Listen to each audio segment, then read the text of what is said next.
時間を私の方からお願いをしたものですが、先生、時間をですね、無理やり作って、今回この時間をですね、割いてくださったんですね。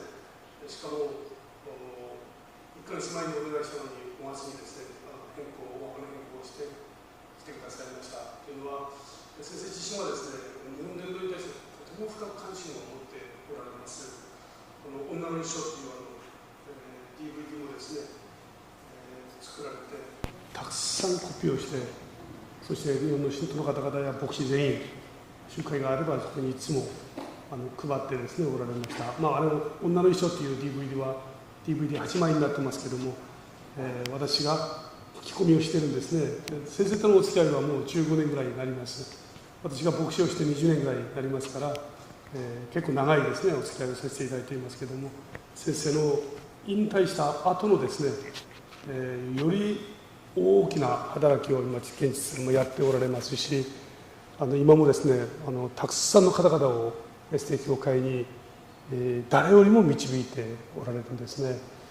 先生と昨日から今日ですけど、短い時間ですけどもとても刺激を受けますこれを背筋をピシッと伸ばしてですね、今回はいい、先輩というか先生というか、お兄さんというかですね来てくださったというそんな感じがいたします。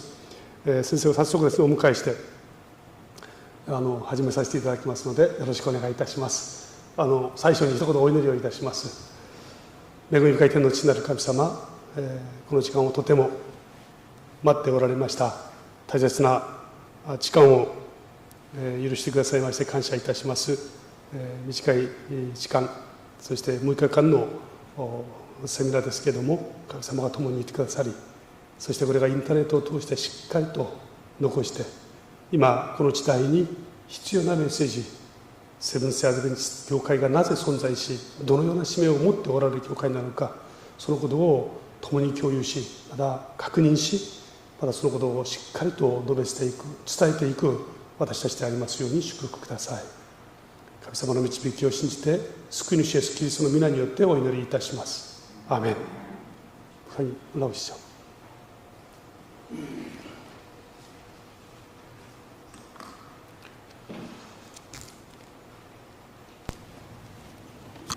좀 수술하겠습니다.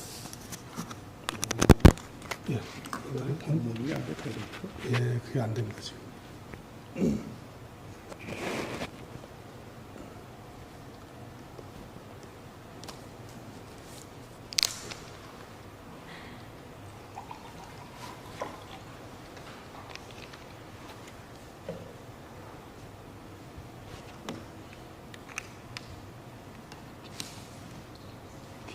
안 했습니다. 제가 했습니다. 예.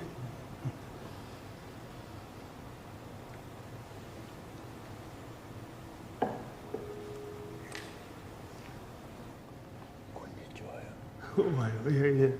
와요. 오하요 고자이마스. 안녕하십니까. 제가 일본에 여러 곳에 가봤는데 이 오키나와를 제일 자주 왔습니다. 여러 번 왔어요. 私はですね、日本にあちらこちら訪ねていますけれども、回数から見ますと沖縄に一番たくさん来ております。 이번에 온 게 아마 한 4번인가 5번째 왔어요. 今回がですね、4回目か5回目となります。 여러 해 전에 이제 저희 가족, 우리 집사람하고 딸하고 셋이서 여행을 온 적이 있어요, 오키나와에. 数年前にですね、奥様とそして娘さんと一緒にですね、沖縄に家族旅行に来たことがあります。 그때 여기 방을 빌려줘가지고 여기서 며칠 살았어요. でその時この別館をですね、貸してくださったので、そこに数日間過ごしました。 그때 안식일에 그때 이제 여행 중에 안식일이 있어서 그 안식일에 제가 여기서 설교를 하고 제 딸이 통역을 했어요. その時ちょうど旅行中にですね、安息日を挟んでいましたので、その時私がここで奉仕をさせていただきましたし、娘が通訳をしておりました。 생각나는 분 계십니까? そう思い出す方いらっしゃいますか？ 뭐 다 잊어버리셨군요. 皆さん忘れてらっしゃいますね。 예. 어쨌든 이렇게 다시 뵙게 돼서 반갑고 또 초청해 주셔서 감사합니다. いずれにせよですね、また皆様にお会いできてとても嬉しく思いますし、また今回このように招いてくださいまして本当に感謝いたします。 한 주간 동안 성경 예언의 아주 중요한 부분들을 같이 공부하겠습니다. この1週間ですね、予言のとても大切な部分を皆様ともに確認をいたします。 이번 주간 동안의 총 제목은 내가 진실로 속히 오리라 예수님께서 하신 말씀이에요. 今回ですね、1週間の総テーマというのはイエス様がおっしゃいました言葉、見よ、私はすぐに来るというテーマです。 예수님께서 오시는 모든 일은 성경 예언을 통해서 기록이 되어 있습니다. イエス様が再び帰ってこられるということについてはですね、全てが聖書の予言にちゃんと記されています。 그래서 이 성경은 예언이 상당히 중요합니다. ですから聖書の中に予言というのはとても重要なところですね。 여기 베드로후서 1장 19절에 보면은 第2のペテロですね、1章9節の言葉を見ますと 이런 말씀이 있습니다. 次にようにあります。こうして予言の言葉は私たちに一層確実なものになった。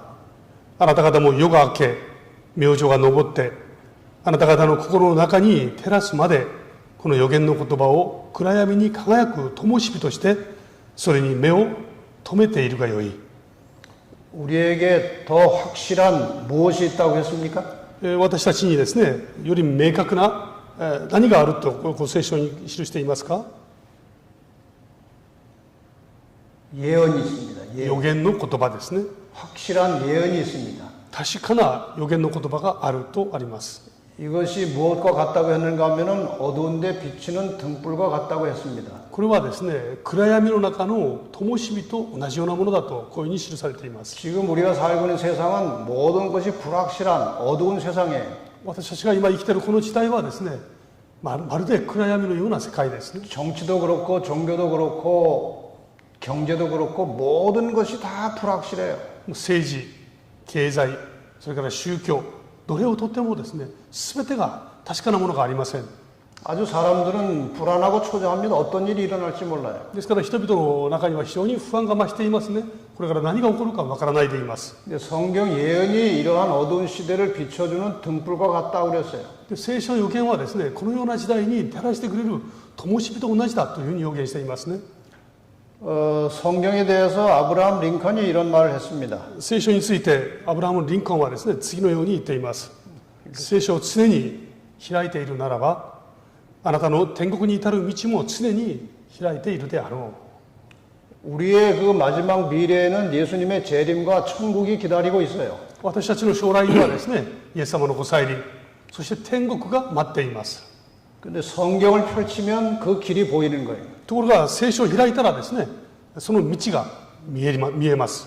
특별히 성경의 예언이 그것을 다 비춰주고 있습니다. 特に聖書の予言はですね、それを明確に照らしていますね。 여러분이 아시는 대로 성경은 구약과 신약이 있어요. 皆さんもご存知のようにですね、聖書には旧約と新約があります。 두 개의 책입니다. この2つの本ですね。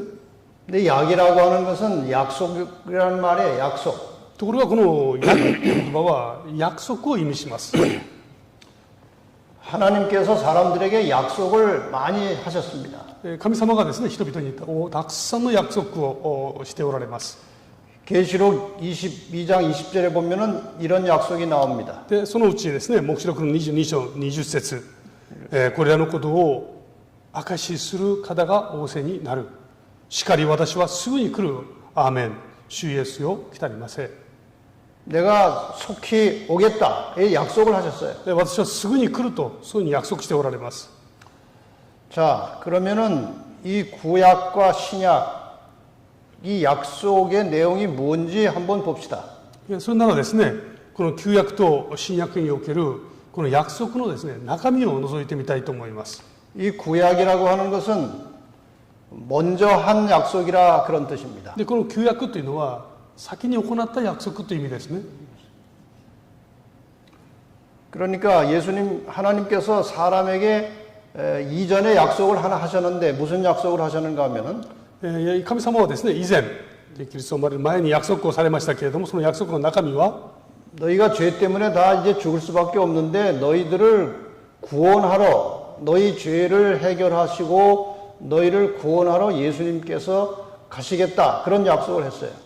あなた方はみんな全て罪人ですけれども、あなた方を罪から救うためにイエス・キリストがお生まれになる、そういう約束をしてますね。 그 약속에 의해서 약속 때문에 예수님께서 우리를 구원하러 한 2000년 전에 이 땅에 오신 것입니다. その約束通りにですね、イエス様は2000年前にこの地上に来られました。 그 예수님께서 우리의 모든 죄를 대신 짊어지시고 그 죄값으로 십자가에 돌아가셨어요. そのイエス様はですね、私たちみんなの罪を代わりに背負って、そして十字架の上で死んでくださいました。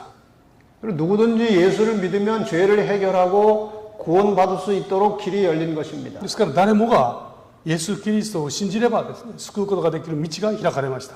그리고 이제 부활하신 다음에 하늘로 올라가셨어요. そして復活された後、天に帰られました。 그 다음에 약속을 또 하고 가셨어요. そしてまた約束を残していかれたんですね。 그것이 신약입니다. それがこの新約の約束です。 신약은 무슨 약속인가? で、この新約の中身は何なんだろうか。 나를 믿고 나를 기다리던 너희들을 데리러 다시 오겠다는 약속이에요. 私を信じて、そして私を待っている人々をまた迎えに来られるという約束ですね。 그러니까 예수님이 다시 오실 것입니다. ですからイエス様は必ず再び来られます。 우리 하나님의 약속은 절대로 바뀌지 않아요. 私たちの神様の約束はですね、決して変わることがありません。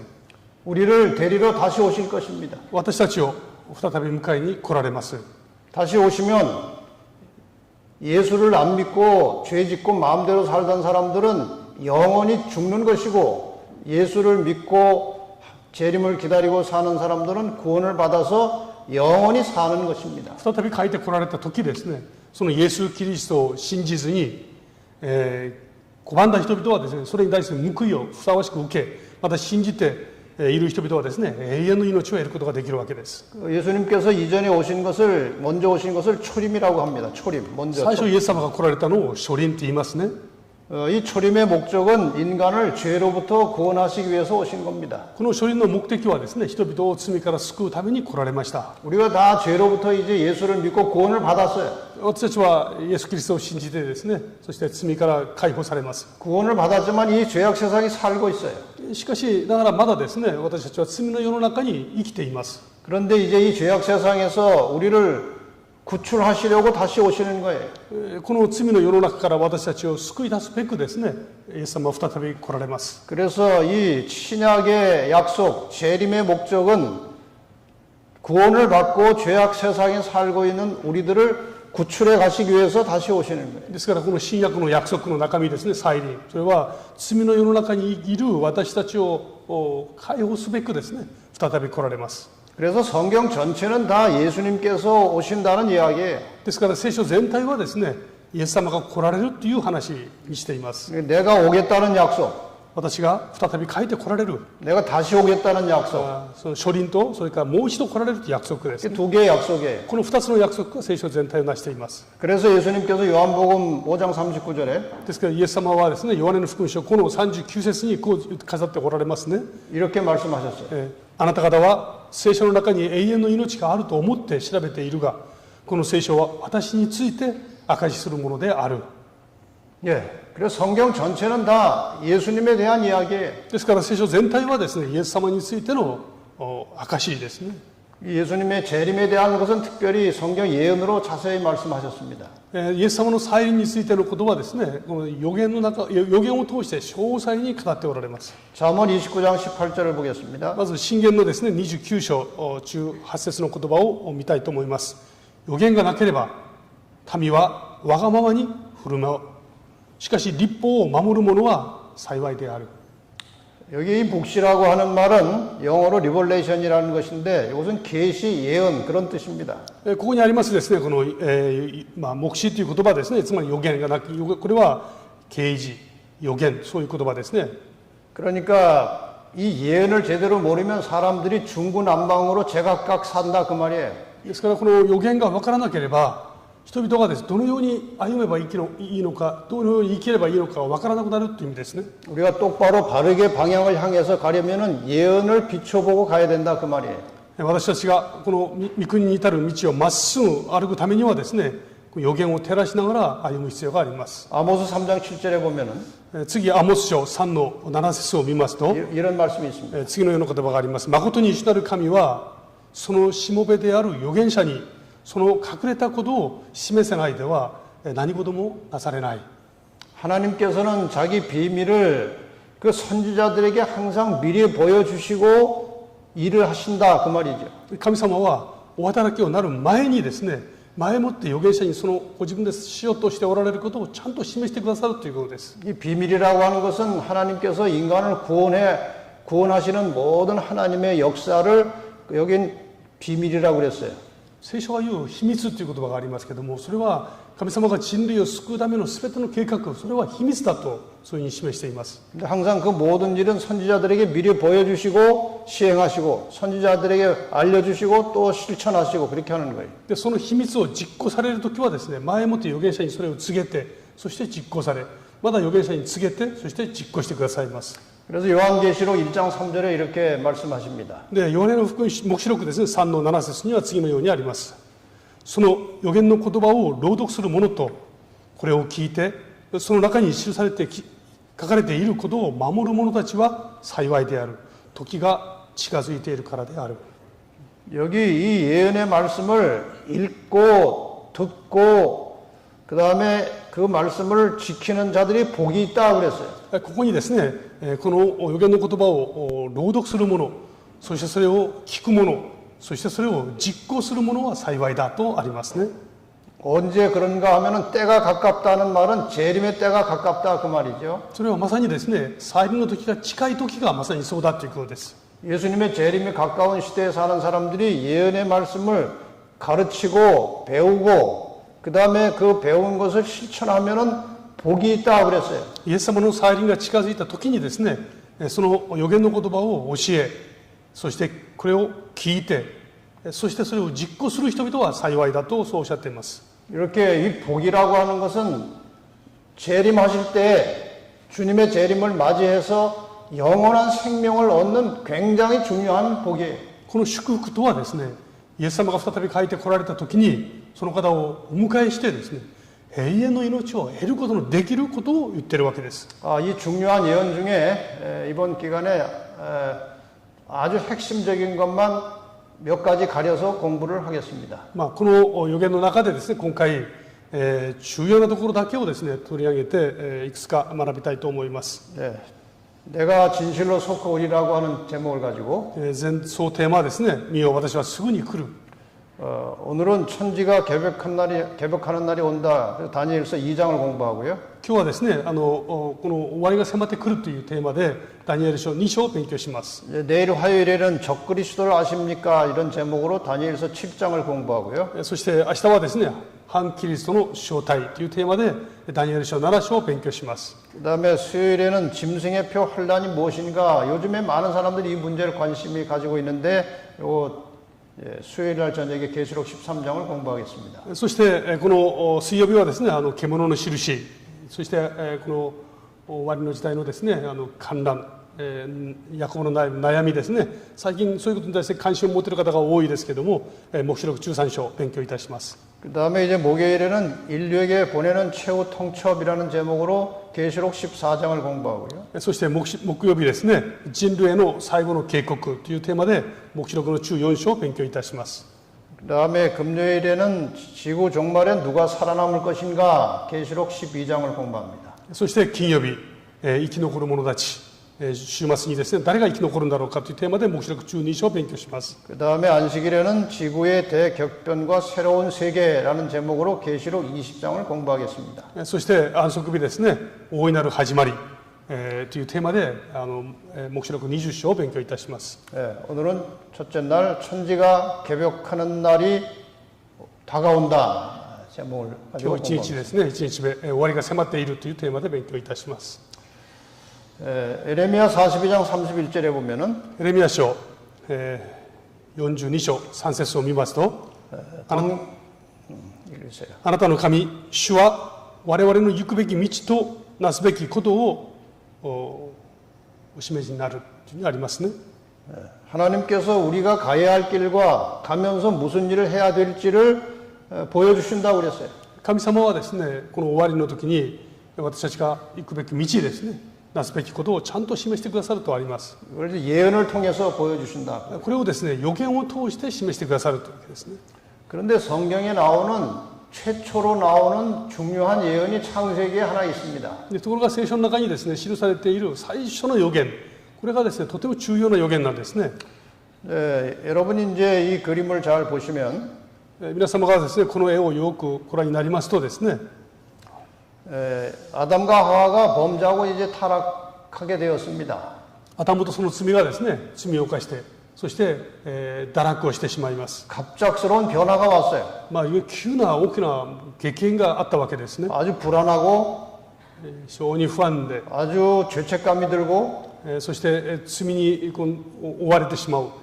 영광의 옷이 다 벗겨져서 부끄러움을 느끼고 そして栄光は去ってしまってですね、恥ずかしくなる。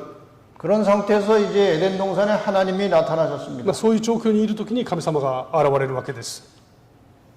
그다음에 이제 하나님께서 이 숨어 있는 아담과 하와에게 말씀하십니다. 아담아 너 왜 그러고 있느냐? 너 선악과 먹었냐? その時神様が来られましてですね、あなたはどこにいるのか、なぜ善悪の木の実を食べたのだとこういうふうにですね、おっしゃるわけですね。 그러니까 아담이 하와가 줘서 먹었습니다 하고 핑계를 댔습니다. そしてアダムがですね、妻がくれましたという言い訳をします。 하와에게 다시 묻습니다. 너 왜 먹었느냐? で今度エヴァにですね、あなたはなぜ食べたのかと尋ねます。 뱀이 줘서 먹었습니다 하고 또 이제 핑계를 댔습니다. そしたらですね、蛇が悪いですという言い訳をします。 하나님께서 뱀에게는 묻지 않으셨어요. 神様が蛇には尋ねません。 뱀 속에 사탄이 이미 들어가 こ 있었습니다. の蛇の中にはすでにサタンが入っているわけですね。 뱀은 말을 못합니다. もう蛇は言葉を語るはずがありません。 에덴 동산에서 뱀이 말한 것은 뱀이 자기가 한 것이 아니고 사탄이 그 속에 들어가서 사탄이 말한 거예요. エデンのその中でですね、蛇が喋ったのは蛇が喋ったのではないですね。悪魔が入って悪魔が喋ったわけです。 하나님께서 이제 더 이상 묻지 않으시고 이 뱀에게 사탄에게 말씀을 하시는 거예요. ですから神様は直接そのサタンに語られたんですね。 그 말씀이 창세기 3장 15절에 나와요. その言葉が創世記3の15に書いてあります。 창세기 3장 15절 속에 성경의 모든 내용이 다 들어있어요. ですから創世記3の15に聖書の内容全体が入っています。 창세기 3장 15절을 제대로 모르면 성경을 모릅니다. ですから創世記3の15がよく理解できない人はですね、聖書全体を理解できないことになりますね。 창세기 3장 15절 이해를 못하면 성경을 아무리 많이 읽어도 이해를 못합니다. 創世記3の15がよく理解できてない人はですね、聖書をいくら読んでも全体がよく理解できないようになっています。 그런데 창세기 3장 15절을 잘 알면 성경 전체를 잘 이해할 수 있어요. ところが創世記3の15をよく理解しますと、聖書全体がよく見えてきます。 네. 그래서 이 성경절을 좀 설명을 드리고 이제 시작하려고 합니다. ですからこの創世記3の15をですね、皆様にちょっと簡単に説明を申し上げます。 한번 쭉 읽어보세요. まず読んでみますね。私は恨みを置く。お前と女との間に、お前の末と女の末との間に、彼はお前の頭を砕き、お前は彼のかかとを砕くであろう。 그러니까 이 성경은 예언을 말할 때는 상징을 많이 씁니다. 聖書はですね、予言を語るときよく象徴的な言葉が用いられますね。 지금 여기에도 상징적인 단어들이 많이 나와요. ここにもこの象徴的な言葉が記されています。 여기서 내가 할 때 이 나는 하나님이세요. ここでこの私という言葉はですね、この私というのは神様を表します。 그 다음에 너라고 할 때 이 너는 사탄이에요. そしてこのお前というのはですね、これはサタンなんですね。 그 다음에 너의 후손이라고 할 때는 그건 사탄의 말을 듣는 이 악한 세상의 악한 사람들이에요. でその次ですね、お前の末というのがあります。お前というのがあくまでお前の末というのがありますね。それは悪魔の手下たちですね。悪魔に用いられる存在ですね。 그리고 여기 여자는 성경에서 교회를 말합니다. でここで女というのはこれはですね、聖書で教会を表します。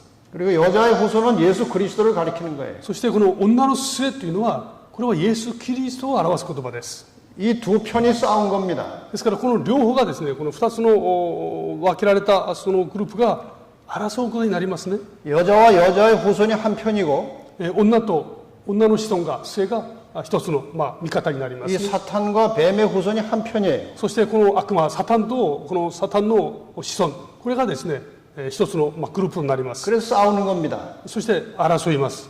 근데 여자의 후손은 발꿈치를 다쳤고 これは女の末イエス・キリストはかかとが砕かれますね。 이 사탄은 머리를 다쳤어요. でこの悪魔はですね、頭が砕かれます。 그 설명을 다시 드리겠습니다. ちょっと簡単にですね、説明を申し上げますね。 자, 여기에서 아까 말씀드렸죠. 여기서 내가 할 때 나는 하나님이시고 ここでですね、私というのはこれは神様ですね。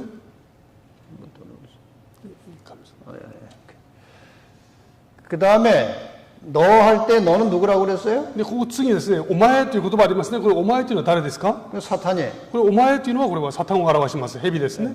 그 다음에 여자는 교회예요. そして女というのはですね、これは教会を表します。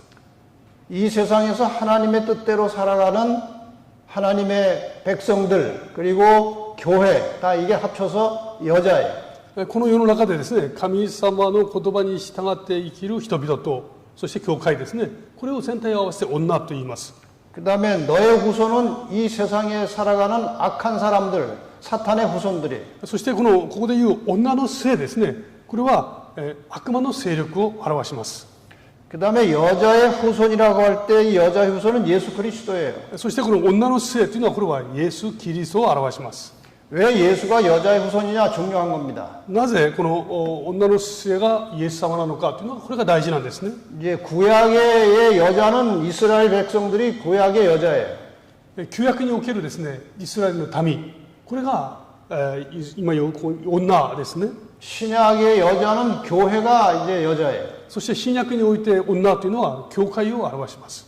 그런데 예수께서 구약의 여자 이스라엘 민족의 혈통을 빌려서 이 땅에 태어나신 겁니다. ところがイエス様がですね、旧約における女、このイスラエル民族のこの血統の中から出エの中からですね、お生まれになりました。 그래서 이스라엘 민족의 혈통을 통해서 나왔기 때문에 구약의 여자인 이스라엘의 혈통이기 때문에 여자의 후손이라 그랬어요. ですからこの旧約における女、つまりイスラエル民族の中からお生まれになりましたので、女の末という名を固有名詞を持っておられます。 또 다른 의미가 하나 더 있어요. もう一つの意味があります。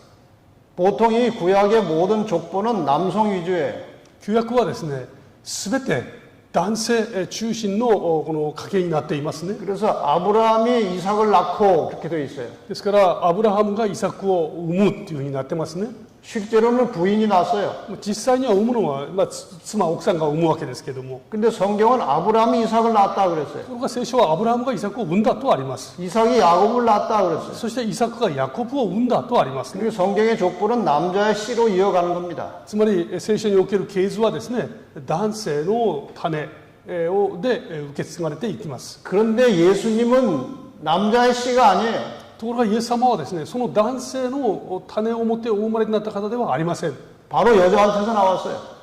まっすぐ女から生まれたというんです。 성령께서 마리아에게 잉태하게 하셨고 聖霊なる神様がですね、マリアに宿しました。 그래서 마리아에게서 바로 여자에게서 바로 나왔어요. ですからこの男と関係なくですね、女からまっすぐお生まれになったんです。 그래서 여자의 후손이에요. ですから女の末という言葉を使われています。 자, 그래서 이 내용을 보면은 교회와 예수는 선이고 ですからこの中身はですね、教会とイエス様は善、 이 세상과 사탄은 악이에요. そしてこの世と悪魔はですね、悪ですね。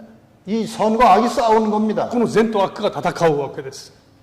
우리가 예수를 믿으면 선에 속하게 되고 私たちがイエス様を信じるならばこの善に属しますね。 예수를 안 믿으면 악에 속하게 되는 겁니다. 私たちがイエス様を信じなければ悪に属することになります。 이게 싸운 거예요. そしてその争いが起きます。 싸움의 결말이 어떻게 되느냐? 争いの結果はどうなんでしょうか。 예수 그리스도는 발꿈치를 상했다는 거예요. イエス様はかかとが砕かれます。 발꿈치를 상했다는 것은 일시적인 상처를 말하는 것입니다. このかかとが砕かれるという言葉の意味はですね、一時的に傷つけられることを意味します。 십자가의 상처를 입었어요. 十字架によって傷つけられました。 이제 살아나셨어요. ところが復活されたんですね。 그래서 그건 일시적인 상처입니다. ですからそれは一時的な苦しみだった。 그래서 발꿈치를 다칠 것이라고 그랬어요. そこでかかとが砕かれるという言葉を表現しています。 그리고 사탄은 머리를 다쳤어요. で、悪魔はサタンはですね、頭が砕かれます。 머리를 다친 것은 완전히 망한 것입니다. ですから、かかとが砕かれるということは、頭が砕かれるということは、滅びることを意味します。 죽은 것입니다. 死ぬということを意味しますね。 아담아를 다치면 그냥 죽어요. 頭が砕かれると死ぬということです。 그래서 싸움의 결과가 이렇게 된 거예요. ですから、それが戦いの結果なんですね。 자, 이것이 어떻게 성취됐는지 그림으로 잠깐 보겠습니다. それがどのように成就するのかをですね、絵でちょっと見たいと思います。 여기 여자의 후손이 태어나겠다고 그랬죠. ここにですね、女の姓が生まれるというふうに 여기 読されてい 이제 ます。 마리아를 통해서 여자의 후손이 나왔어요. それでマリアを通して女の姓が生まれました。 그 다음에 발꿈치를 다친다는 것은 십자가에 돌아가신 것을 말하는 것입니다. そしてかかとが砕かれるという言葉、それはですね、イエス様が十字架で死なれるということを予言しています。 그 다음에 이 사탄은 언제 머리를 상하게 되느냐? で、このサタンはいつその頭が砕かれるかというと、 일단 법적으로는 예수님께서 십자가에 돌아가시는 순간에 사탄은 상처를 입은 것입니다. これ実際イエス様が十字架で死なれた時に、法的にはですね、御国における法的にはその時もうすでに頭が砕かれたことになります。 그런데 예수님께서 재림하실 때 이제 사탄이 완전히 멸망당하는 것입니다. でイエス様が実際に再臨される時に、その時この滅亡が決まるわけです。 그것을 이제 머리를 상한다고 그렇게 표현하는 것입니다. それをこの頭が砕かれるというふうに聖書は表現していますね。 이 성경의 모든 내용은 이렇게 싸우는 이야기예요. ですから聖書全体はですね、この戦いの物語で記録されています。 이 싸움에서 예수님과 그 백성들이 승리할 것이고 この戦いの中でイエス様とその民が勝利をなし、 사탄과 이 모든 악의 세력들은 완전히 멸망당할 것이다. 그것이 성경의 전체 스토리예요. そして悪魔とですね、その勢力は完全に滅びる。これが聖書の明確な結論ですね。 자, 그러면 이제 다니엘서 2장의 예언을 통해서 이 재림이 어떻게 이루어지는지 공부를 좀 하겠습니다. それではですね、ダニエル書2章を通してこの予言が実際にどのように成就していくのかを見てみたいと思います。 다니엘서 공부는 여러분들이 꽤 여러 번 하셨을 겁니다. ダニエル書の学びはですね、皆様きっと何度もしておられることと思います。 근데 대체로 일본 교회들은 예언 공부를 잘 안 한다고 제가 알고 있어요. ところがですね、最近日本でもなかなかこの予言の勉強がですね、機会が少なくなっているというふうに耳にしています。 근데 예언은 여러분이 공부를 안 하시면 안 돼요. ところがこの予言の勉強はですね、しなければなりません。 예언이 마지막 때 어두운 세상을 비추는 등불과 같은 거예요. でこの予言は終わりの時代のですね、道を明確に照らす灯火だからですね。 예수를 잘 믿고 길을 똑바로 가려면 예언이라고 하는 불빛을 비춰가면서 가야 돼요. イエス様を信じて正しい道をまっすぐ歩もうとするならばですね、予言の光を照らしながらこの道を歩まなければならないからです。 모든 성경 예언의 기초는 다니엘서 2장이에요. ですから聖書全体のこの土台はダニエル書2章ですね。 네, 공부를 좀 하겠습니다. 2章進めてみたいと思います。 다니엘서 1장을 열면 ダニエル書1章を開きますと、 그 당시 유다의 왕이 여호야김이었습니다. その時のですね、ユダの王様はエホヤキムだった。 그 여호야김 왕 시대에 옆에 있는 큰 나라 바벨론 왕이 쳐들어와서 이스라엘 백성들을 포로로 잡아갔어요. この時ですね、隣にある大きな国バビロンのですねが迫ってきて、その王ネブカドネザル王がですね人々を連れて行ったんですね。 이때 잡혀갈 때 포로로 잡혀간 사람 중에 그 유명한 사람이 다니엘과 그 세 친구들도 잡혀갔어요. この時にこう捕らえられて捕囚となって連れて行かれた人々の中にですね、ダニエルとその3人の友人が含まれていました。 그런데 다니엘과 그 세 친구는 특별한 왕족 귀족들이었어요. ところがこのダニエルとその3人の友人はですね、このユダの王の貴族であったんですね。 아주 총명하고 준수하게 생긴 と 청년들이었습니다. ても聡明でとてもいい青年たちでした。 그래서 그런 좋은 청년들을 이 바벨론 왕 느부갓네살이 데려다가 왕궁에서 이제 교육을 시켰어요. 彼らはとても優れていたので、このネブカドネザル王はですね、彼らを連れて自分たちの宮廷の中で教育をさせました。 그래서 다니엘 제 친구가 이제 다른 사람들과 함께 왕궁에서 교육을 받고 있는 중에 彼らがですね、その宮廷の中で教育を受ける最中ですね、 이 느부갓네살 왕이 꿈을 꿨습니다. このネブカドネザル王が夢を見ます。 근데 꿈을 아주 심각하게 꿨는데 깨보니까 꿈이 생각이 하나도 안 납니다. この本当に不思議な夢を見ましたけれども、目が覚めてみると全く思い出せないんですね。 그래서 그 나라의 박사들, 술객들, 점쟁이들 다 불러다가 이제 요청을 한 거예요. そこでこの国のですね、有名な著名な博士たちや占い師たちを集めて、この夢を当てるように指示をします。 내가 어젯밤에 꿈을 꿨는데 꿈 다 잊어버렸다. 그러니까 꿈이 어떤 꿈인지 그 꿈이 무슨 뜻인지 그걸 좀 알아내라 그랬어요. この夢みたいなこの不思議な夢が全く思い出せないので、まずそもそもその夢が何なのかをもう一回ちゃんと当てなさい。それからその意味をちゃんと合わせて説明しなさい。 꿈을 말하면은 뭐 해석은 이렇게 저렇게 할 수 있지만 꿈 내용을 어떻게 압니까? 남의 꿈을. もうこういう夢を見ましたって言うならばですね、それに対して説明はできるでしょうけども、人が見た夢をどうして当てることができるでしょうか。 그러니까 이 박사들, 점쟁이들이 다 아이고 꿈 내용을 알아야 해석을 합니다. 그랬어요. ですから彼らは困ったわけですね。夢を教えてください。そしたら解釈しますから。 왕이 화가 나가지고 그것도 모르냐? 이거 다 죽여버려라 그랬어요. 頭に来たわけですね。もうそして全部殺してしまえって命じます。 큰일 났습니다. 나라에 이제 박사들, 술객들이 다 죽게 생겼어요. ですからもう国のですね、有名な博士や著名な人々が全員に殺されなきゃいけなくなっちゃいました。 이 소식을 다니엘이 들었어요. このことをですね、ダニエルが知らされます。 그 다니엘이 이제 왕한테 가서 얘기를 했습니다. ダニエルが王様のところに行ってですね、進めて説明をします。 며칠 시간 주시면 그 꿈 내용하고 해석을 제가 가져오겠습니다. 少し時間をくだされば、私がその夢とその意味もちゃんとお持ちします。 누구 백 믿고 그랬어요? 誰を信じてそんなこと言ったんでしょうか。 누구를 믿고 그렇게 대답을 한 겁니까? 誰がそのことが言えるようなですね、頼りになる存在だったでしょうか。 하나님께 기도하면은 하나님이 가르쳐 주실 것을 다니엘이 믿었어요. 神様に祈れば神様が教えてくださることを信じたんですね。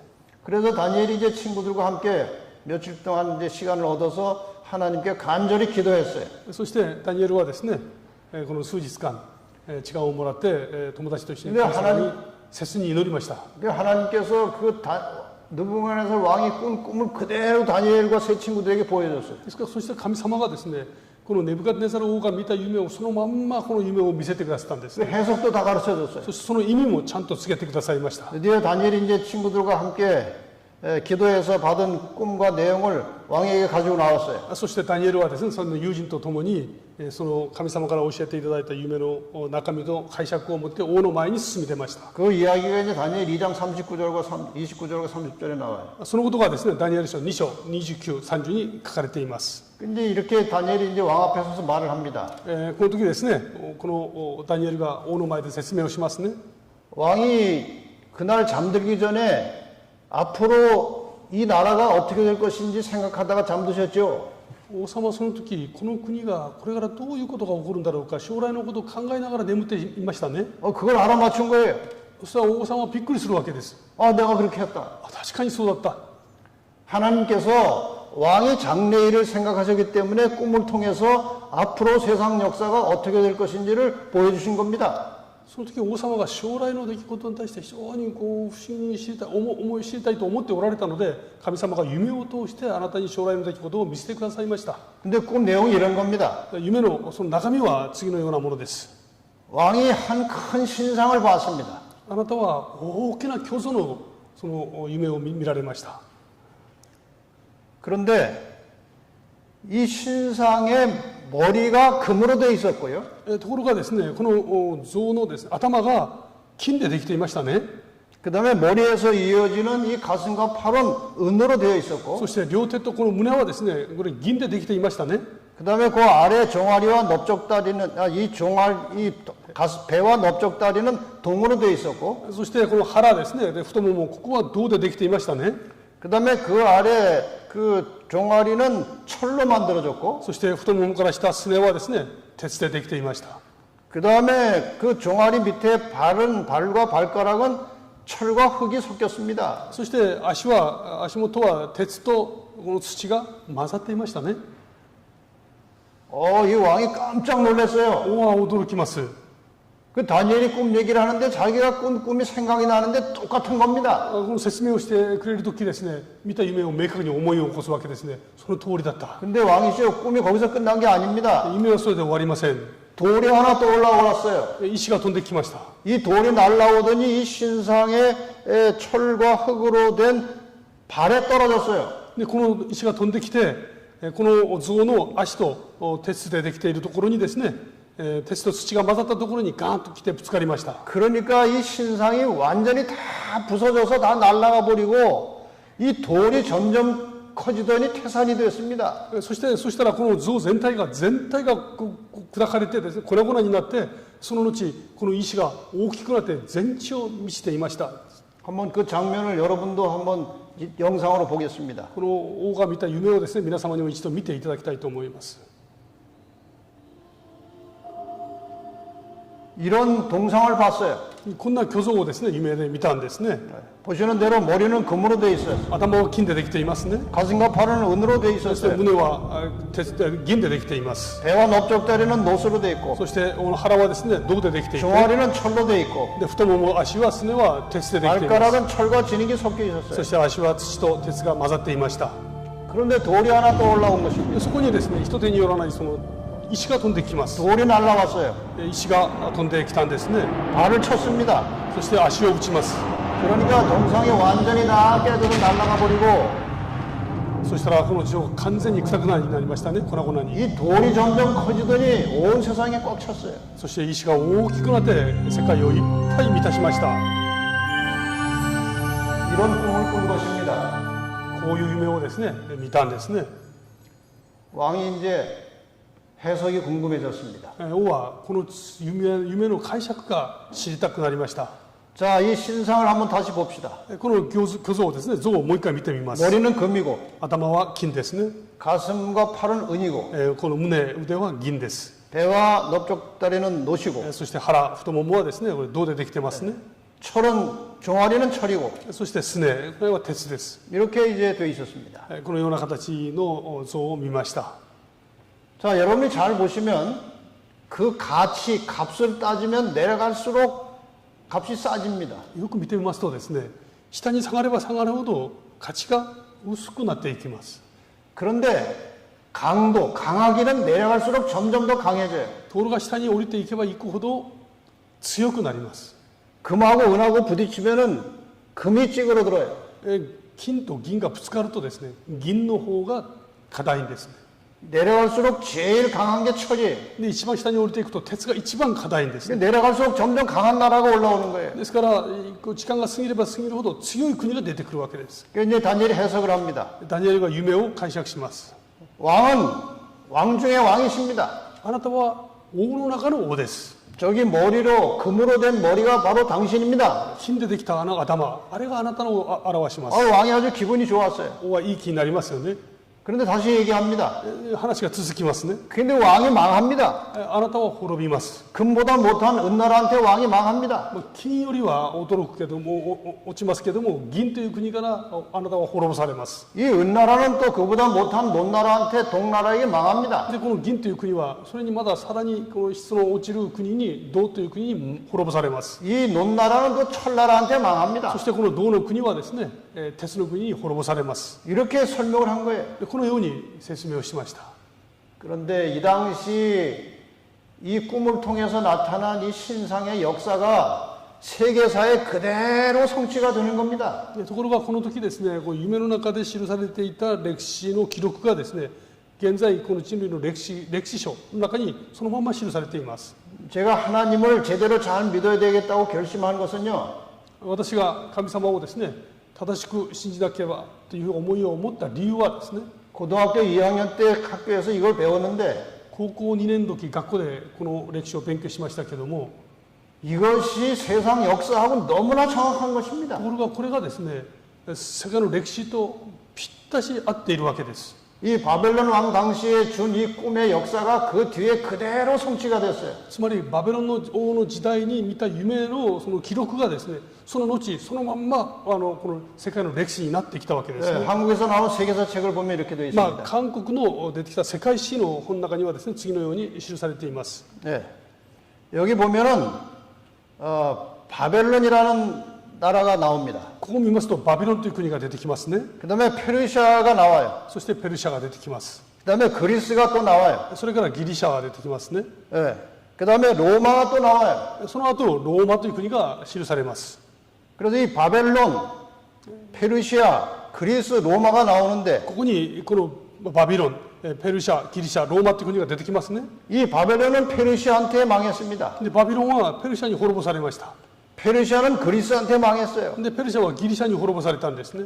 이 그리스는 로마한테 망했어요. そしてこのギリシャはローマに滅ぼされました。 그런 거 보면은 이 신상에 나온 역사가 그대로 세계사에 청취된 겁니다. ですからこの虚像、この像のその歴史の物語が世界史とぴったし合うわけですね。 자, 그럼 다시 신상을 봅시다. もう一回虚像を見たいと思います。 여기 금으로 된 머리는 바벨론을 가리키는 거예요. 金で表す国はですね、バビロンですね。 그 다음에 은으로 된 가슴은 페르시아를 말하는 거예요. その次、この銀でできた国はペルシャを表します。 그 다음에 노수로 된 배와 넓적다리는 그리스예요. そして銅の国ですね、これはギリシャですね。 그 다음에 철로 된 종아리는 로마 제국이에요. それから鉄でできた国はローマ帝国です。 세계 역사가 이렇게 그대로 성취가 됩니다. この世界の歴史はですね、ここに記録されている通りに順番で成就していきます。 그럼 로마에서 이어진 그 발과 발가락은 무엇이냐? で、ローマの後できたこの足は何なんだろうか、指ですね。 다니엘서 2장 43절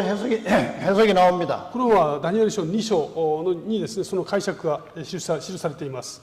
이게 이제 발은 철과 진흙이 섞여 있었다고 그랬어요. この足はですね、鉄と土が混ざっていました。 그러니까 이 로마 제국은 이렇게 분열되고 나눠질 것이다 그 말이에요. ローマの帝国は分裂して分けられるということを意味しますね。 여러분 로마 제국은 너무나 강했기 때문에 일시에 누가 멸망할 수가 없었어요. ローマはとても強い国でしたから、ローマを侵略して滅ぼす国なんてありませんでした。 세계사에 보면은 로마는 이 게르만 민족의 이동에 의해서 서서히 약해지고 나라가 분열되고 쪼개졌다 그렇게 나와요. 世界史を見ますと、ローマという国はですね、ゲルマン民族の大移動によって徐々に弱くなって、それから自らこう分裂したというそういうふうに記録されています。 그래서 이 로마 제국은 서서히 이렇게 쪼개지기 시작해서 여러 나라로 나눠졌어요. ですからこのローマ帝国はですね、徐々にこの弱くなって分裂してですね、広がったというふうに記されています。 그 여러 나라가 나눠졌지만 철같이 강한 나라도 있고 흙같이 약한 나라도 있었어요. その中には鉄のように強い国もあれば、土のように弱い国もあったんですね。 서로 이렇게 섞여 있었지만 見た目はこう混ざっていますけども、 하나로 통일은 되지 않는다 그 말이에요. これが一つになることはありません。 그래서 로마 제국의 역사를 보면은 ですからローマ帝国のですね、歴史を見ますと、 이렇게 나라가 다 여러 나라로 쪼개졌어요. このようにですね、国がいくつくもこの分裂しています。 이 쪼개진 나라들이 이제 오늘날의 영국, 프랑스, 독일, 포르투갈, 스위스 이런 유럽 여러 나라들의 모체가 된 것입니다. もともとですね、これらの国々は今日のこれらの国々のですね、元のなる国であったわけです。 그러므로 지금 여기 신상에서 저 철과 흙으로 섞인 발은 로마에서 분열된 열국 세상을 가리키는 거예요. ですからこの虚像によって現れていますこの足ですね、鉄と土で混ざっているのは分裂した国々を表します。 지금 우리가 살고 있는 세상은 이 신상으로 말하면은 발가락 시대에 살고 있는 겁니다. 私たちはですね、この像の足指、この時代を生きています。 미국이나 소련이나 이 중국처럼 크고 강한 나라가 있어요.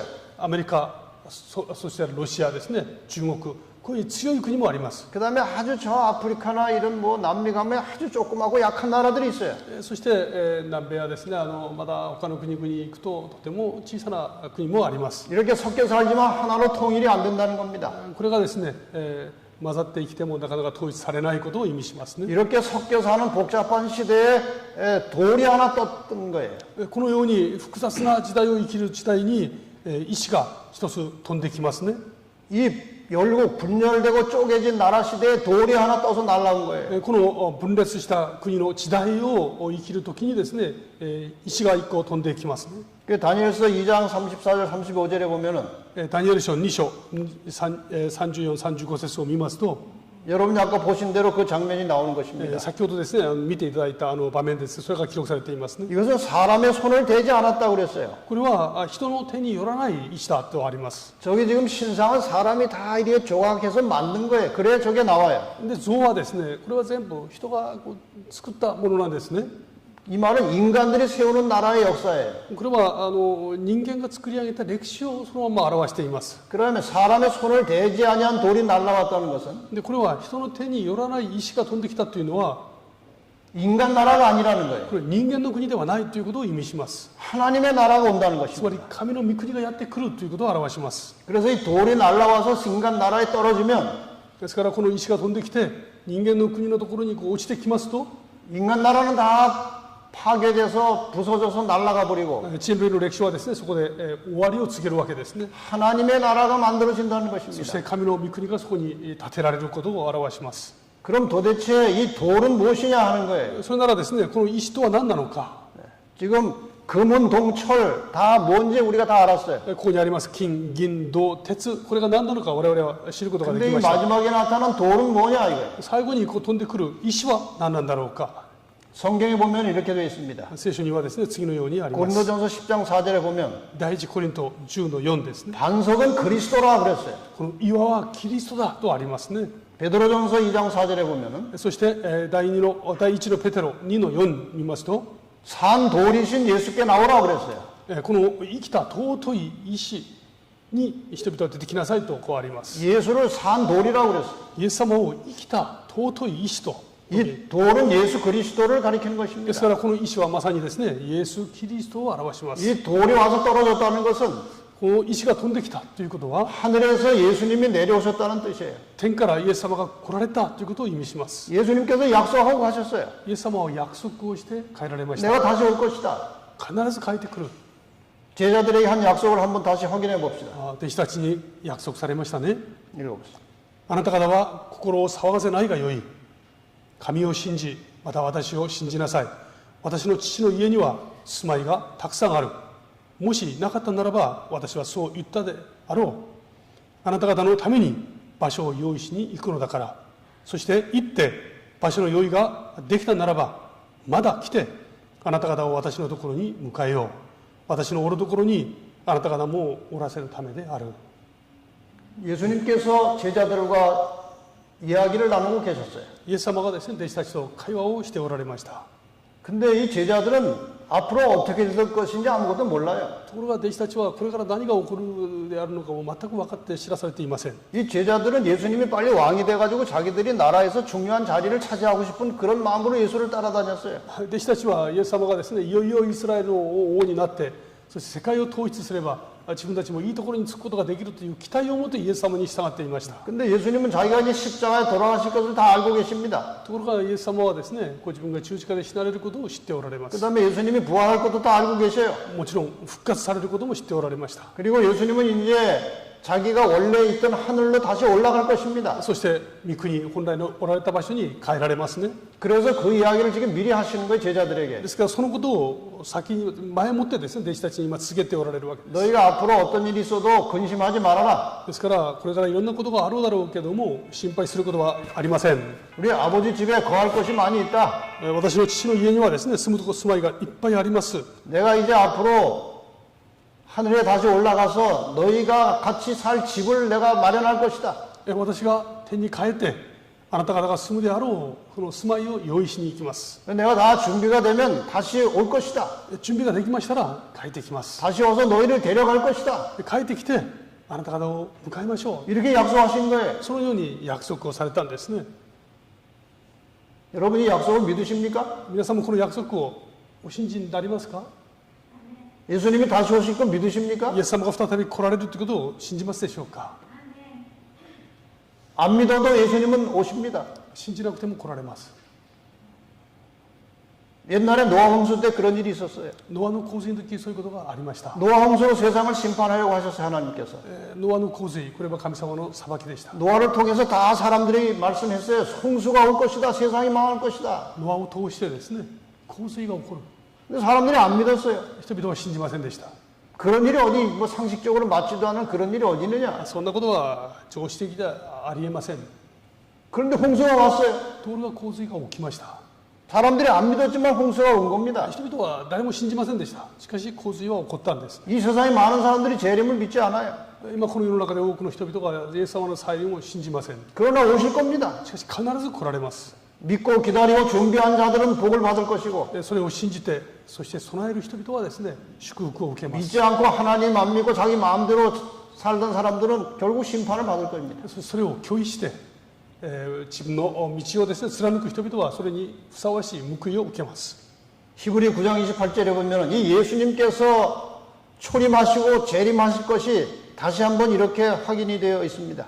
このヘブル書ですね、9章28節を見ますと、神様の約束が記されています。 읽어보세요. キリストもまだ多くの人の罪を負うために一度だけご自身を捧げられた後、 그 다음에 その次ですね、彼を待ち望んでいる人々に罪を負うためではなく、二度目に現れて救いを与えられるためであるとありますね。 예수님께서 우리 죄를 담당하시고 우리 죄를 대신 짊어지시고 십자가에 돌아가실 것이다 이렇게 되어 있어요. イエス様は私たちの罪を代わりに背負ってですね、十字架で死なれるとありま 이건 す。 이미 성취됐어요. これは成就しました。 그 다음에 예수를 믿고 구원받은 사람들을 하늘의 구원으로 데려가기 위해서 두 번째 오신다고 했어요. そしてイエス・キリストを信じてですね、イエス様の再臨を待っている人々を迎えに来られ、そして御国に連れて行ってくださる。 드디어 이제 느부갓네살 왕에게 다니엘이 그 돌나라에 대해서 설명을 합니다. このネブカドネザル王にですね、ダニエルは一神について説明をします。 이렇게 작은 나라, 약하고 힘없는 나라와 강하고 큰 나라들이 섞여서 사는 이 시대에 この強い国とですね、弱い国が混ざって生きるこの時代にですね、 하늘의 하나님이 나라를 세우실 것이다. 天の御国の神様がですね、一つの国を建てられます。 그동안의 나라들은 뭐 망하고 흥하고 또 망하고 흥하고 했지만 今までの多くの国は起きてはそれ滅びて、起きては滅びてきましたけども、 이 하나님이 세우는 마지막 나라는 절대로 망하지 않는다. この神様が建てられる国は永遠に続きます。 그 권세가 다른 데로 돌아가지 않는다. この力がですね、他のところに譲られることは決してありません。 이 지상의 모든 나라들을 쳐서 멸하고 영원히 서게 될 하나님의 나라가 올 것이다. 그 말이에요. この地上の国々は全て滅びますけれども、神の国はですね、永遠に続きますとあります。 그러니까 여기 그림에서 보시는 대로 この絵に記される通りですね、 이 돌은 この石はですね、 우리를 구원하러 데리러 오실 예수 그리스도의 재림을 가리키는 거예요. 私たちを迎えに来られるイエス・キリストの再臨を表すわけです。 이 재림하는 장면을 뭐 실제와 똑같지는 않겠지만 한번 우리가 실감나게 동영상으로 한번 봅시다. イエス様のご再臨の場面ですね、実とはだいぶ違うでしょうけども、少し見たいと思います。 예수님께서 하늘에 이 땅에 내려오십니다. 하늘에서 イエス様は天からですね、この地上に帰って来られます。 천군 천사와 함께 이 땅에 내려오실 것입니다. 天軍天使を連れてこの地上に帰って来られます。 그때 이 세상은 완전히 뒤집어질 것입니다. そしてその時この世はですね、完全に滅びます。 지구에 대격변이 일어날 것입니다. 地球には大きなですね、激変が起こるでしょう。 악인들은 다 죽을 것이요. 悪人たちは全部滅びます。 하나님의 백성들은 부활하고 살아서 공중으로 끌어올릴 것입니다. そして神の民は復活してですね、キリストを迎えます。 이렇게 해서 예수님께서 재림하셔서 우리를 구원하러 다시 오신다는 것입니다. イエス様はですね、私たちを迎えに必ず帰って来られると約束しておられますね。 예수님께서 마태복음 24장 30절에 이렇게 말씀하십니다. マタイの福音書をですね、次のように語ってくださいます。 읽어보시죠. マタイの福音書24の30ですね。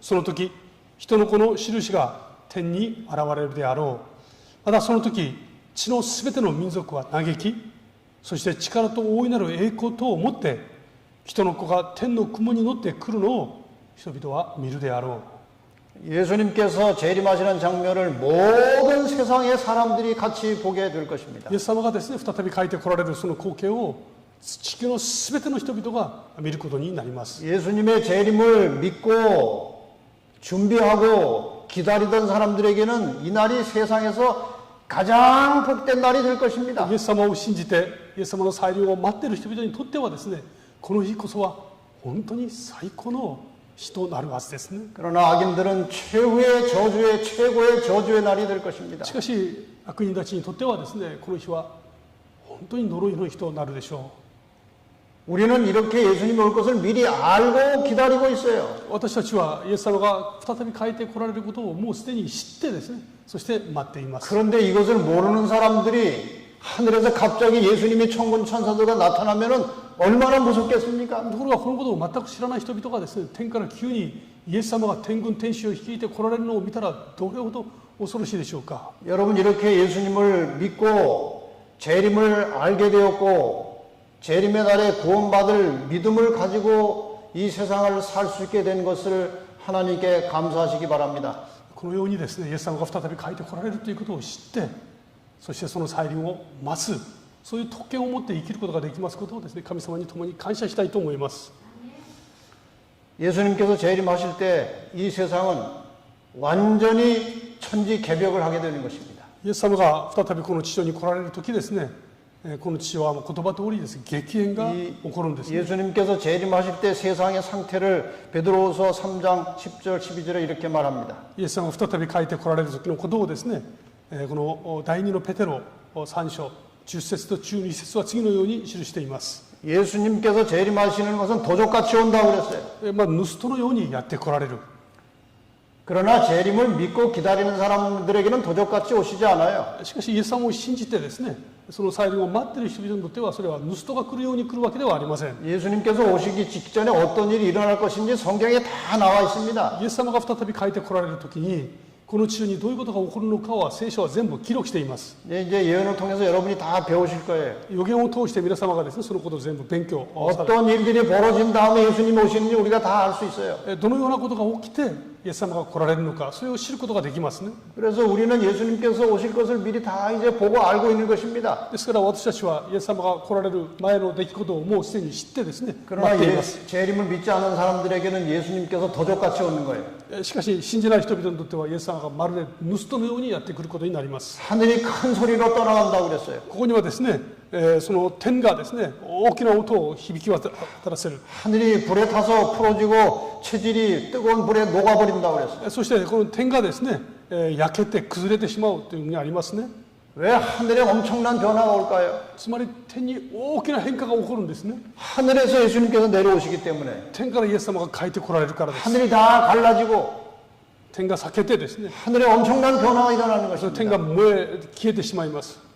요한계시록에도 이렇게 말합니다. 黙示録にもですね、次のようにあります。 하늘은 종이축에 말리는 것처럼 다 떠나가 버리겠다. 天は巻物が巻かれるように消えてしまう。 산과 섬이 막 이리 옮기고 저리 옮겨지겠다. そして山も島もですね、全部、移ってしまう。 이렇게 해서 예수님께서 재림하시는 날 어떤 결정이 일어나느냐? このようにですね、イエス様が再び帰って来られるときに、 이사야 40장 10절에 이렇게 말씀하십니다. イザヤ書40章ですね、10節に次のようにあります。 읽어보세요. 見よ、主なる神は大能をもって来られ、その腕は世を治める。そして見よ、その報いは主と共にあり、その働きの報いはその御前にある。 예수님께서 강력한 힘을 가지고 이 땅에 내려오실 것입니다. イエス様が大きな力を持って帰って来られます。 그리고 그분이 온 세상을 다스리게 될 そ 것입니다. して全地を治めてくださいますね。 그 오실 그때 상급이 있고 보응이 있다고 그랬어요. その時に大きな報いがあるとあります。 예수를 믿고 준비하고 기다리는 자들에게는 영원한 생명의 상급이 있어요. イエス様を信じて、そして備えた人々にはですね、永遠の命という報いが与えられます。 예수 믿는 사람들을 조롱하고 예수를 무시하고 이렇게 악하게 살던 사람들에게는 보응이 있다고 그랬어요. イエス・キリストのその教えを軽んじてですね、それを無視する人々には、それに見合う罰があるんですね。 마태복음 25장 46절에 보면은 マタイの福音書25の46 그 節です。 악한 사람들이 받을 보응은 영벌이라고 그랬어요. 彼らが受けるべきものは永遠の刑罰とあります。 하나님의 백성들이 받을 상급은 영생이라고 그랬어요. そして神の民が受けるべきものは永遠の命だとありますね。 그래서 이사야 28장 16절에 이렇게 말씀하고 계십니다. 同じくですね、イザヤ書には次のようにあります。 읽어보세요. それゆえ、主なる神はこう言われる。見よ、私はシオンに一つの石を据えてもといとした。これは、試みを経た石、固く据えた尊い隅の石である。信ずる者は慌てることはない。 여기 돌이 나옵니다. ここに石が記録されています。 한 돌을 시온에 두어서 기초를 삼았다. この一つの石をシオンに置いてそれをもといとした。 그 돌은 귀하고 견고한 기초돌이라. そしてこの石はですね、固く尊いこの隅の石だ。 이 돌이 바로 예수님을 가리키는 거예요. これはイエス・キリストを表すんですね。 그것을 믿는 자는, それを信じる者は、 예수를 믿는 자는 イエス・キリストを信じる人はですね、 급절하게 되지 않을 것이다. 決してこの盗人のようにですね、会うことはありません。 믿으십니까? 信じますでしょうか？ 예, 분명히 예수님께서 오실 것이고 예수를 안 믿는 자들은 도적같이 오시는 예수님의 재림을 통해서 완전히 급절하게 될 것입니다. イエス・キリストを信じる者はですね、それを前もって備えることができます。しかし信じない者はまるで盗人のように、盗人に会うようにですね、この刑罰とともに受けることになりますね。 그래서 요한일서 2장 15절 17절에 이렇게 또 말씀하십니다. 次の言葉ですね、ヨハネ第一手紙2章15節です。世と世にあるものとを愛してはいけない。世と世の欲とは過ぎ去る。しかし神の御旨を行う者は永遠に流られるのである。 이 세상의 모든 것들은 이제 끝날 것입니다. この世のすべてのものは過ぎ去っていきます。 돈이 아무리 많아도 예수님 오시는 날은 그 돈이 다 아무것도 아닙니다. たくさんのお金があってもですね、イエス様が再び帰ってこられるその時にそれは何の意味を持ちません。 아무리 좋은 집에 살고 있어도 예수님이 오시면 그 집은 아무것도 아닙니다. 立派な家もですね、イエス様が再び帰ってこられる時、それは何の意味もないわけです。 아무리 뭐 높은 권력을 가지고 대단한 사람들도 주님 오시는 날은 다 아무것도 아닙니다. たくさんの権力を持っている人々もですね、その人々はイエス様の前で人に罪人に過ぎません。 다 지나가는 것들이에요. そしてそれらすべて過ぎ去っていきます。 그런데 하나님의 뜻을 믿고 순종하고 기다리는 사람들에게는 영원한 생명이 주어진다는 것입니다. しかしイエス・キリストを信じて主の到来を待つ人々にとってはですね、永遠の命を所有する日となります。 여기 돌에 대한 교훈의 말씀이 또 한 가지 나옵니다. ここにですね、石についての次の教訓がまだ記録されています。 마태복음 21장 44절입니다. マタイの福音書21の44ですね。またその石の上に落ちるものは打ち砕かれ、それが誰かの上に落ちかかるなら、その人は粉みじんとされるであろう。 이 돌은 예수님이십니다. この石はイエス様です。 우리가 예수님이 오시기 전에 돌이 떨어지기 전에 私 우리가 먼저 예수님 위에 떨어져 자아가 다 깨져야 돼요. イエス様が再び石が来てですね、私たちの上に落ちる前に、私たちが自らですね、この石の上にイエス様の上に落ちて自我が完全に砕かれる必要があります。 예수님 오시기 전에 자아가 다 죽어야 돼요. ですからイエス様が再び帰ってこられる前にキリストの上で自我が死ぬ必要がありますね。 나는 다 죽고 내 속에 그리스도가 살아 계셔야 합니다. 私が死んで私の中にキリストが生きておられる必要があります。 어떤 사람이 나를 기분 나쁘게 했어요. ある人が私にですね、気分を害させました。 막 속에서 화가 올라와요. 怒りが爆発するわけです。 그거 아직 안 죽은 거예요. これはまだ生きてるんですね、自分が。 예수님에 의해서 그게 다 깨져야 돼요. キリストによってこれがですね、砕かれる必要があります。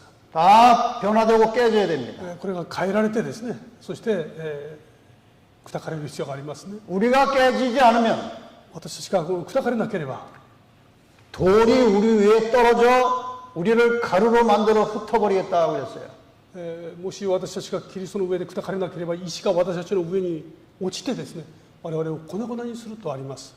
돌이 우리 위에 떨어지기 전에 石が私の上に落ちる前にですね、 예수님이 재림하시기 전에 イエス様の再臨される前に、 내가 먼저 그리스도 안에서 죽는 경험을 하시기를 바랍니다. 私がまず先にですね、キリストの中で砕かれる経験をですね、していただきたいと思います。 예, 예수님께서 재림하시기 전에 イエス様が再び帰ってこられる前ですね、 우리는 이 노아의 교훈을 잘 배워야 합니다. このノアの洪水の出来事から教訓を得る必要があります。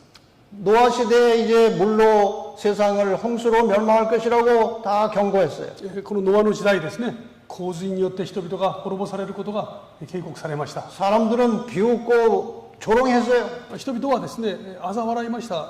それをとても無視していたんですね。 그런데 방주가 다 지어지니까 ところが箱舟が全部出来上がりました。 이상한 일이 벌어진 것입니다. 不思議なことが起こります。 짐승들이 다 줄을 서가지고 방주 안으로 들어가는 거예요. 動物が列をなしてこの箱舟の中にどんどん次から次に入っていきます。 이끌어가는 사람도 없는데 자기들끼리 다 들어가는 거예요. 誰もこの導いてないのに自分の足で歩いていくわけで 정말 す。 신기한 일이 벌어진 것입니다. 今までなかった不思議なことが起きてました。 이 새들은 또 다 날라와서 3층으로 다 들어가는 거예요. ところが鳥もですね、飛んできてこの上に全部入っていきます。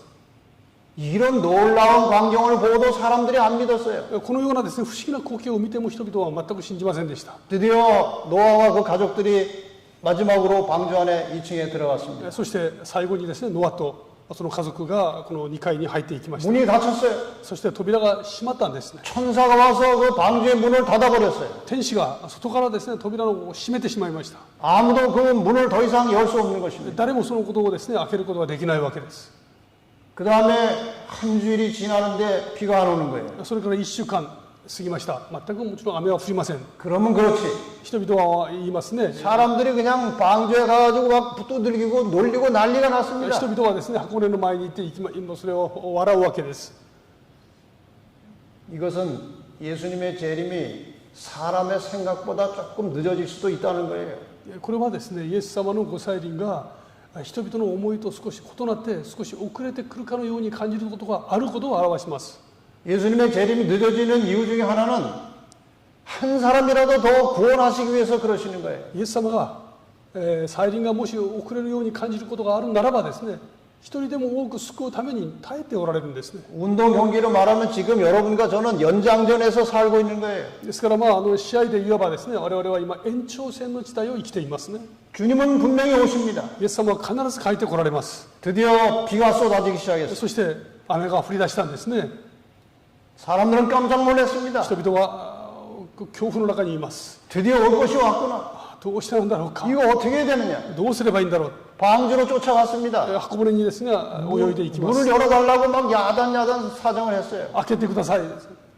노아는 문을 열어주고 싶어요. ノアは開けてあげたいと思ったんですね。 그런데 천사가 닫은 문은 사람이 열 수 없었어요. ところがこれは人の力で開けられるものではありません。 그래서 죽어가는 겁니다. ですからこのまま滅びていきますね。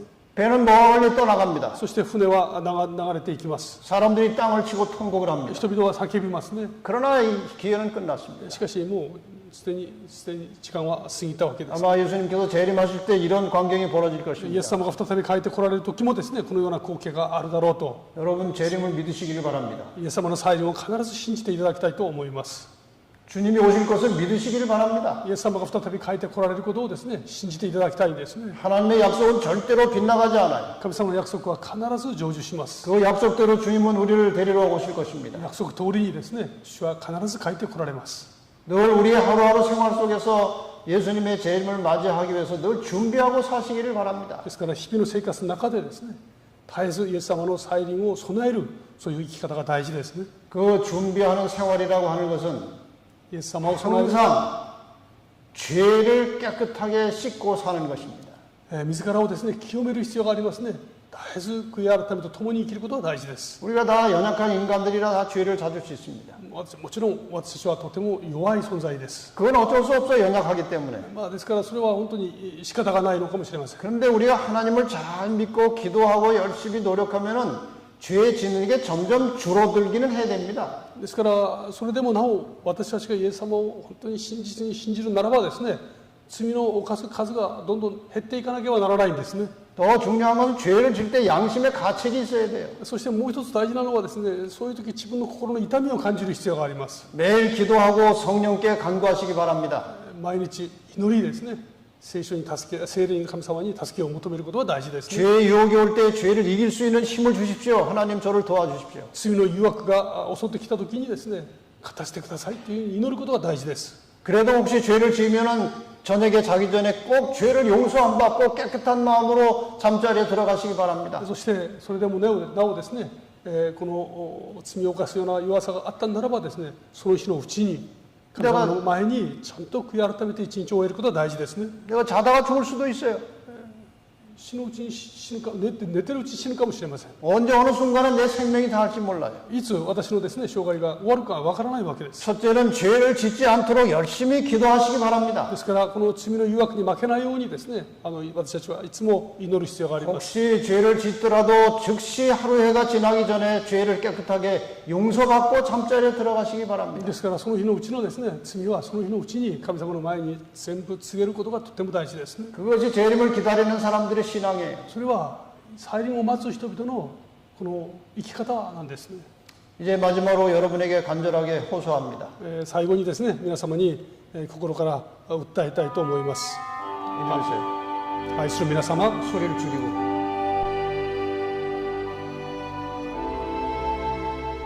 아주 작게. 오케이. 그리고 읽으세요. そして今回このセミナーに加わってくださった皆様、聖書に記されている言葉は真実な神様の言葉です。聖書に記されているすべての預言の言葉は今まで 100% 成就してきました。そして残された言葉も必ず成就します。人類を救うために来られるイエス様のご再臨は聖書の中に最も大切な預言です。そして間もなくイエス様の再臨の預言は必ず実現します。見えなかった霊的世界が私たちのために見える現実となるのです。ノアの洪水の時、ほとんどの人々は洪水で世が滅びるという言われた神の言葉を非常識だと軽んじていました。ノアを嘲笑っていました。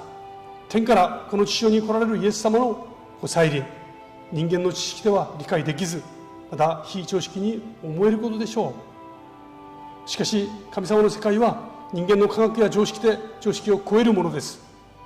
ノアの時代の人々が洪水を信じませんでしたが、雨が降り、罪の世の人々は滅ぼされたのでした。神様がイエス様のご再臨を受け入れなくても、皆様がちょっと間違ってますね。イエス様の再臨を受け入れなくても、イエス様は私たちを救うために必ず帰ってこられます。私はそのことを信じます。ノアの家族が神様の言葉に信じ、箱舟を作り、その中に入って救われたように、イエス様のご再臨を信じて準備する人々は永遠の命を得ることになります。これこそ人間を愛する神様の計画なのです。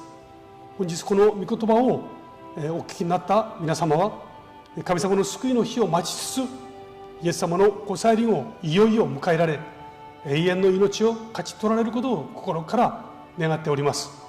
今この時間に聖なる神様が皆様の心に新しい心を与えてくださることを心からお祈りいたします。 여러분, 예수님께서 다시 오실 것을 믿으십니까? イエス様が再び帰って来られることをお信じになりますでしょうか？ 주님 오실 때 하늘에 다 가기를 원하십니까? イエス様が再び帰って来られる時にですね、御国に行きたいと願っておられますでしょうか？ 제가 바라기는 주님 오시는 날 여러분 한 사람도 빠짐없이 주님의 사랑의 품으로 들어가서 영원한 생명을 누리게 되시기를 바랍니다. 皆様がですね、イエス様が再び帰って来られるその日に一人も欠けることなく、この永遠の命を勝ち取るですね、ことになられることを心から願っております。 내일은 우리가 다니엘서 7장을 공부하겠습니다. 적그리스도를 아십니까? 明日はですね、2日目、この第2日目ですね、反キリストの正体というテーマで学びます。 이것을 잘 들으셔야 앞으로 세상이 어떻게 될 것을 분별할 수 있어요. このことをですね、よく知ってこそですね、これからの変化にを理解し適することができます。 이건 아주 중요한 예언입니다. これはとっても重要な予言です。 이것을 알아야 다니엘 13장과 14장을 제대로 공부할 수 있어요. これを知ってですね、初めてダニエル書13章、ダニエル書やですね、黙示録を理解することができます。 그럼 내일 이 말씀을 공부하기로 하고 오늘 여러분 다시 한번 하나님 앞에 충성된 백성들이 되시기를 바라면서 말씀을 마치겠습니다. 今日ですね、もう一度皆様が神様の前で忠実な皆様になられることをですね、心から願いながら終わりにしたいと思います。実はこの後ですね、賛美歌を歌おうと思って賛美歌の準備をしましたけども、なんかこのパソコンどうも変わってないんですね。歌詞が変わっておりません。大変申し訳ありません。手元に賛美歌ないですね。いや申し訳ありません。ここにちゃんと記録しましたけども, 제가 참고로 쳤는데 이 기록을 안 했는 모양입니다. 메모를 안 했는 모양입니다. 아니 목사님 조용한 노래 하나 부르고 예. 그래서 지금 찬송을 준비하고 있습니다.賛美歌261番ですね. 제가 자사를 여기다 쳤는데 261番ともにですね、賛美したいと思います。ヨコさん、ちょっと伴奏お願いできますか？お願いいたします。 일어나서 합시다. 노인들이라 일어나기 힘든가? 네. そのままですね、お座りになったまま、261番ですね。安心まま、261番お願いします。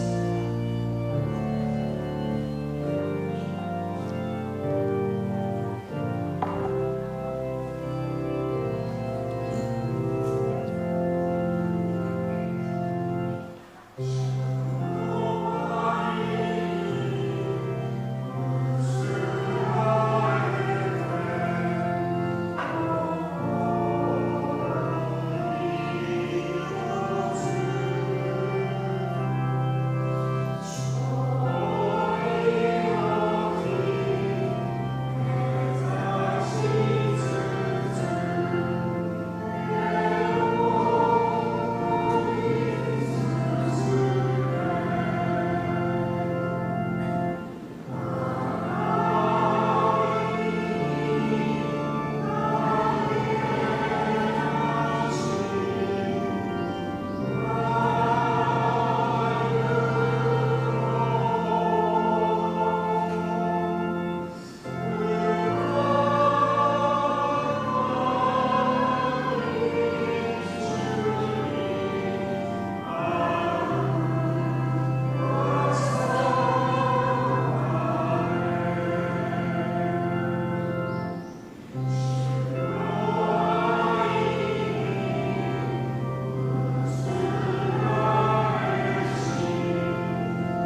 りいたします。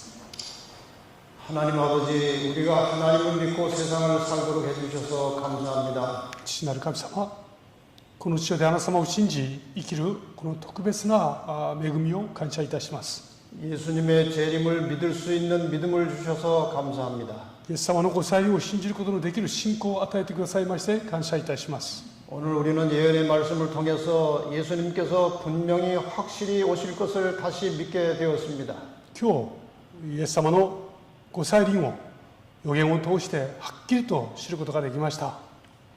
돌이 떨어지기 전에 石が私たちの上に落ちる前に 예수님께서 세상을 심판하시고 그 백성들을 구원하러 다시 오시기 전에 イエス様がご自分の民を救うためにこの地上に再び来られる前に 우리가 먼저 깨어지고 변화될 수 있도록 성령께서 우리를 지도하시고 도와주시옵소서. 我々が先に砕かれそして新しく生まれることができるように聖なる神様が一人一人を気づかせてくださいますようにお祈りいたします。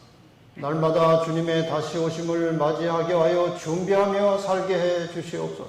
そして日々イエス様が帰ってこられるのを待ちわび備えながら生きることができるように導きください。